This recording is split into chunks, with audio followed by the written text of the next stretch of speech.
দেখা যাচ্ছে যে তিনটি উপনির্বাচনে বিজেপি কিন্তু অলরেডি হেরে গিয়ে বসে আছে এবং ভালো একটা সংখ্যাতেই তারা হেরে গিয়েছে। কি বলবেন? দেখুন, এটা তো বোঝা যাচ্ছে যে বিজেপির যে এন্ড গেম সেটা শুরু হয়ে গেছে। বিজেপি এতদিন ধরে তারা যেরকম ভাবে বাংলায় তারা মানে ক্ষমতা দখল করেছে, সেই দখলের আহ, সেটা প্রদর্শন করে যাচ্ছিল সারা ভারতবর্ষে। কিন্তু তারা বোঝা উচিত ছিল যে ছাত্র যুব তাদের বিরুদ্ধে যে আক্রোশ তৈরি হয়েছে সেটা কোন পরিমাণে যাচ্ছে, এবং বিহারে কোন আসনটা হেরেছে তারা। এই যে মানে যে আসনটা তারা হেরেছে সেই আসনটা বিজেপি যিনি ন্যাশনাল প্রেসিডেন্ট নীতিন নবীন, যাকে অবশ্য আগে আমরা খুব একটা চিনতাম না, তিনি যথেষ্ট নবীন, তো তার ছেড়ে যাওয়া আসন, সেখানে আজকে প্রশান্ত কিশোর আজকে বিপুল মার্জিনে তিনি জয়ী হয়েছেন। মধ্যপ্রদেশেও কংগ্রেস জয়ী হয়েছে। তো সেই জায়গা থেকে আমরা বুঝতে পারছি যে বিজেপির বিরুদ্ধে সারা ভারতবর্ষে যেই অ্যাটমসফিয়ারটা তৈরি হয়েছে, সেটা বাংলায় হয়তো এখনো একটা হালকা মানে হানিমুন পিরিয়ডে হয়তো বিজেপি চলছে, কিন্তু আমার দৃঢ় বিশ্বাস যে বাংলার মানুষও বুঝতে পারবে যে সারা ভারত থেকে বিজেপি আস্তে আস্তে মুছে যাচ্ছে। বাংলায় 3 মাসে বিজেপির যে অবস্থা, অন্নপূর্ণা ভান্ডার দেওয়ার কথা ছিল, আবার সেই ভেরিফিকেশন শুরু হয়েছে এবং সরকারি বাসে মহিলাদের ফ্রি যাতায়াত সেটাও হুম, বন্ধ করে পিঙ্ক একদম। কার্ড চালু করা হচ্ছে। কি বলবেন? এই জায়গা থেকে বোঝা যায় যে বিজেপির এই প্রত্যেকটা যে জুমলা ছিল, আহ, তারা যে প্রমিস গুলো করেছিল, তারা যে ম্যানিফেস্টো কমিটমেন্টস করেছিল, সেই জায়গাগুলো তারা করে উঠতে পারছে না। এখন তারা সমস্ত বলছে যে বাংলায় প্রচুর দেনা আছে ইত্যাদি এই ধরনের কথাবার্তা বলছে, কিন্তু তারা একটা জুমলার সরকার, এবং বারংবার আমরা দেখেছি যে বিজেপি তারা তাদের প্রতিশ্রুতি কখনোই রাখতে পারে না। এর আগেও আমরা দেখেছিলাম যে বিজেপি বিভিন্ন যে কেন্দ্রীয় সরকারেও তারা এসেছে, সেই প্রতিশ্রুতি রাখতে পারেনি। এখন এই অন্নপূর্ণা ভান্ডার, এটা তারা বলেছিল 3,000 টাকা সবাইকে দেবে। প্রথমে তারা বলল যে মাতৃশক্তি কার্ড হবে, সবাইকে দিয়ে ফর্ম ফিল আপ করালো, সেই ফর্মগুলো কি হলো, রাস্তাঘাটে জঙ্গলে সমস্ত সেই ফর্মগুলো পড়েছিল। পরবর্তীকালে তারা শুরু তো করলো, কিন্তু বাজেটারি অ্যালোকেশন আমরা যা দেখলাম, এতদিন পেত 2,40,00,000 মহিলা পেত, সেই জায়গা থেকে মাত্র যাতে 1 কোটি মহিলা পায় সেই রকম অ্যালোকেশন করেছে এই অন্নপূর্ণা ভান্ডারে। তো সেখান থেকেই বোঝা যাচ্ছে তারা এই জিনিসটা, মানে এতদিন মমতা ব্যানার্জি যেরকম একটা ইউনিভার্সাল স্কিম করছেন সকলের জন্য, সেটা তারা বন্ধ করে দিয়েছেন।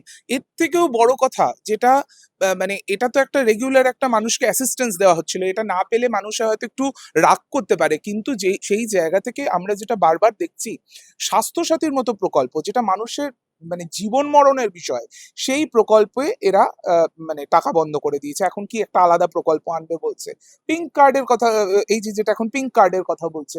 এতদিন আমরা দেখছিলাম যে তারা বললো যে কিচ্ছু লাগবে না, মহিলা হলেই হবে। পরে আমরা দেখছিলাম যে সরকারি বাস মহিলাদের দেখে আর দাঁড়াচ্ছে না, এখন তারা বলছে যে হবে না, আলাদা করে কার্ড লাগবে। এখন কি মানুষ কি কার্ড ঝুলিয়ে ঘুরে বেড়াবে, কার্ডের চচ্চড়ি খাবে মানুষ? এই প্রশ্নগুলো আমাদের থাকবে বিজেপি সরকারের কাছে, কারণ এগুলো মানুষের প্রশ্ন।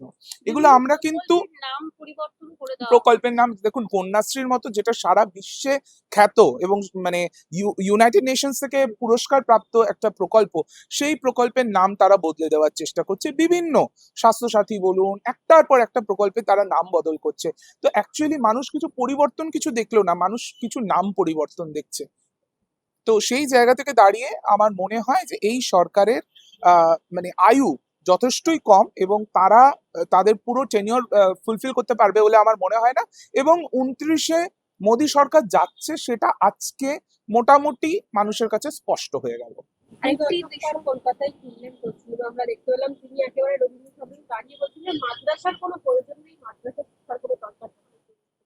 দেখুন, এই ধরনের কথাবার্তা এগুলো হচ্ছে মানুষকে উস্কানিমূলক কথাবার্তা। তাসলিমা নাসরিন এসছেন, তিনি একজন একটা অন্য দেশের নাগরিক, তাকে আমাদের ভারত সরকার যদি নিয়ে আসে বা আমাদের রাজ্য সরকার যদি পারমিশন দেয়, তিনি এখানে এসে প্রোগ্রাম করছেন, সেটা তাদের ব্যাপার, সেটা নিয়ে আমার কিছু বক্তব্যই নেই। কারণ আমি তাসলিমা নাসরিনকে মনে করি অত্যন্ত ওভাররেটেড। তিনি এমন কিছু ইম্পর্টেন্ট কোনো ব্যক্তিত্ব বলে আমার মনে হয় না।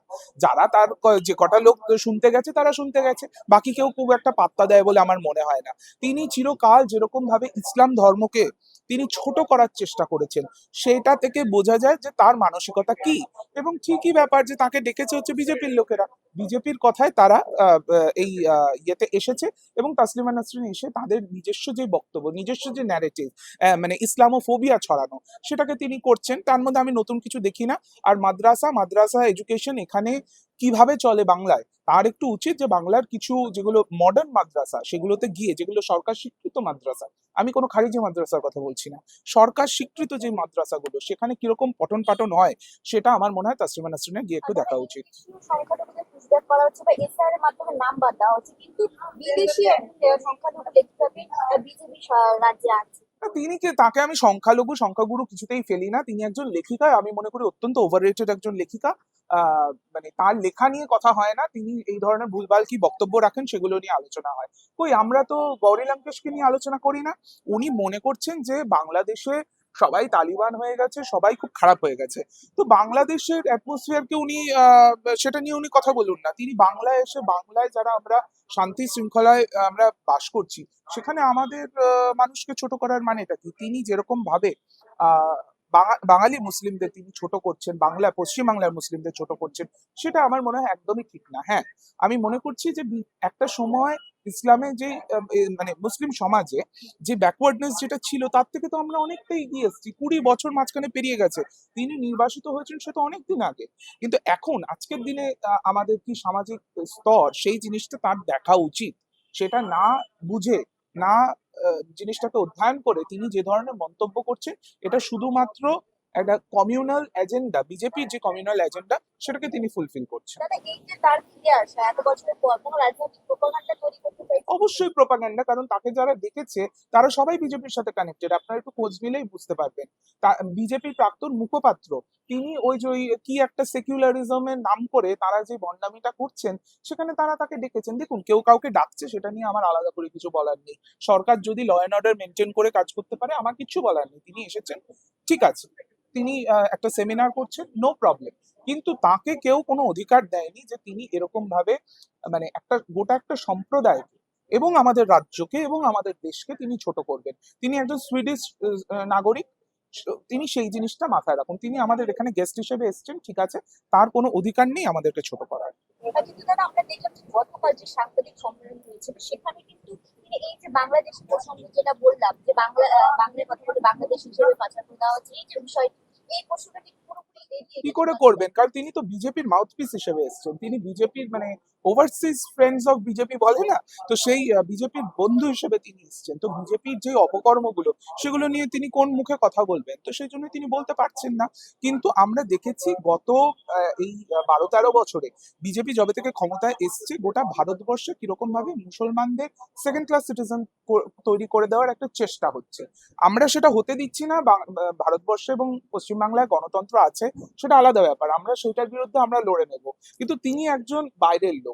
তিনি এসে যদি আমাদের মানে সিস্টেমটাকে তিনি যদি খারাপ করার চেষ্টা করেন, আমাদের বাতাবরণকে তিনি যদি নষ্ট করার চেষ্টা করেন, কলুষিত করার চেষ্টা করেন, সেটা কোনোভাবেই গ্রহণযোগ্য না।